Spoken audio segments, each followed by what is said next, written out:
Hello! So, if you recognize me from my other channel, yes, I am too lazy to move my camera. It's fine. So, this is where I normally record for my witchcraft channel, so if you want to follow my witchcraft channel, I have one of those.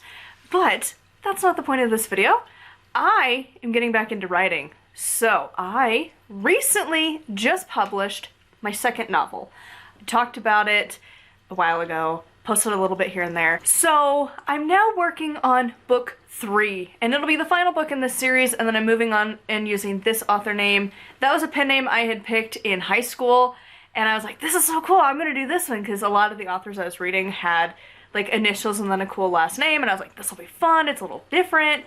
And I'm now like, no, I don't love that. So I'm changing my author name to what it is now, which is Raven Wells. I can kind of keep the signature because it's similar initials enough, and it's just a scribble. But besides the point, it'll be the last under that old author name, and then I'll be moving into the new one. But yeah, I'm finally moving on to writing book 3. I'm so happy that I got that one done. That took a long time.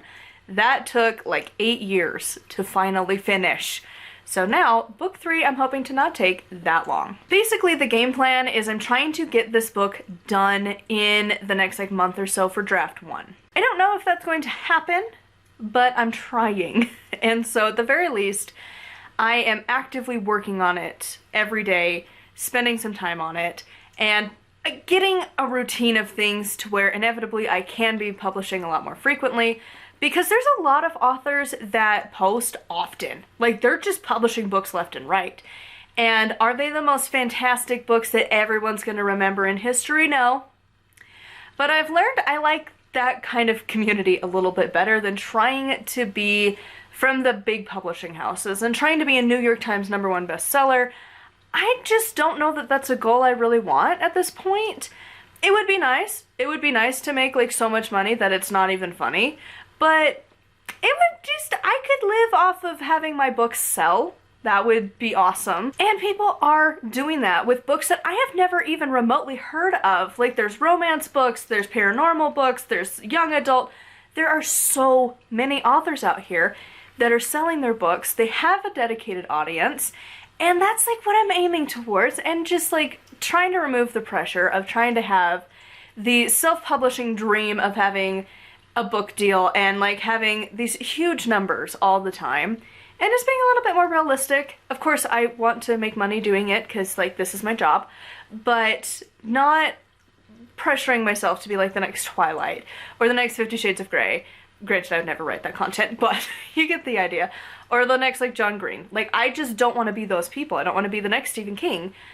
I want to just be a cozy book that you pick up, you read it for a day or two, and you're just like, that was a story. That was a good story. It's not gonna revolutionize things, and it's gonna be full of tropes, and I don't care. I just want to write books for fun and have fun doing what I'm doing. And so that's where I'm at with book 3. I'm really more excited to be done with the series, to be honest. I have been working on this since I was in about 8th grade. I think it was around that time. I don't know if it started in 7th grade, like starting to mull in the brain, but definitely 8th grade is when it really started. And I had been working on this concept all throughout middle school, high school, and then I published book 1, and then I've been working on book 2, and I've mentioned this, people get in your head, and reviews and stuff, and I've learned now, thank you to TikTok creators, I don't know whose I've actually watched, but there's been a few of them that say the reviews are for the readers, not the author. And John Green has talked about this, where once he publishes it, he's done. He never touches that book again. He never reads it. He never opens it again. It is gone. And I feel like that's what you have to do as an author. You work on it, you pour your soul into it, you do what you can, and then you let it go. And then it's out of your hands, and it is now for the readers, and you have given it up. And with that in mind, like, it does help a lot. And of course, like, you want to keep some things in mind, but most of the time, the reviews really aren't for you. It's not for the author. It's for other readers who are going into that story. That's been a really hard thing to accept and get used to. But now that I have been working on that, I am really excited to get book 3 done, and then I can move on to other books that I want to do, because eventually I do want to have a lot of books published. And so this is just the beginning of that journey. I just wanted to kind of have my intro video for this series, and I'm planning on updating as I go. So currently I have outlined a little bit. So what I'm doing is I have a spreadsheet on Google Sheets, because I like having the ability to access it anywhere, which used to be way more convenient than it is now, because like now it's not the end of the world. I just have to log into my computer versus my phone. But still, it's nice to have it accessible anywhere. And what I'm doing is the 3-act, 9-block, 27-chapter-ish. There is a paper that I printed off in like 2018 that I am using to write this book. And if I can find the picture of it, I'll put it on the screen here. There's this weird map of different events that are happening with your character. And it's like, the protagonist takes action. Does it work? Does it not? There's like 4 options or so per point, and there's like 6 things. And then inevitably you get to the end. And the way I've been plotting is, instead of following the inciting incident, oh, there's a reaction, oh, there's a longer reaction, oh, then this has to happen, and then this has to happen, and then there's trials, friends, and like that one, I hate that section, because I'm like, what kind of a section is that of stuff? Like, do you just meet people and like go on and like, I don't love that. It's never made sense in my brain. I feel like that should be its own act, not when, you know, anyways. Instead of following that, I've been following this. And what I've done is each arrow, as it points off, it has a number associated with it. So what I do is I'll like go online, and you can have it like roll a dice for you, because I just didn't want to get mine out. Have it be kind of like D&D in a sense. You roll how that situation's gonna happen. Your character wants to do something, roll, see if it's gonna work. I'll roll that whenever my character has to make a big choice. And so like starting off book 3, it's gonna be told from Kathy's perspective. At least for right now, it's Kathy's perspective. I don't know if I'm gonna switch point of view. I've talked about that when I was trying to write book 2. I don't know if that's gonna happen. But for right now, with Kathy, she's the teller of this 3rd book. And I think I'm going to keep it that way, because I have changed point of views for each one now, and I kind of feel like she needs to finish the tale. But anyways, so Kathy is off telling her version of how book 2 ends. And I don't want to do a whole lot of spoilers, but like, it leaves on a bit of a cliffhanger. And so she's telling the last scene of the book from her perspective. And then she kind of oopsies and doesn't realize what she's gotten herself into. And that kicks off the inciting incident, which then kind of leads into the massive chaos. And so Kathy will try and make a decision. And she's like, I'm going to do this. So I've written down like Kathy's going to try and do something, whatever. And then I will go to a different tab and I will click roll D4. Was it successful? Was it not? Most of the time I keep getting unforeseen consequences, and I'm like, what more unforeseen consequences do you need, Kathy?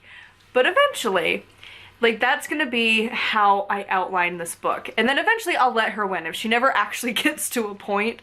But it kind of actually worked out really well that she's in this loop of it's not happening, it's not happening, it's not happening, because of where she ended up getting herself sent to.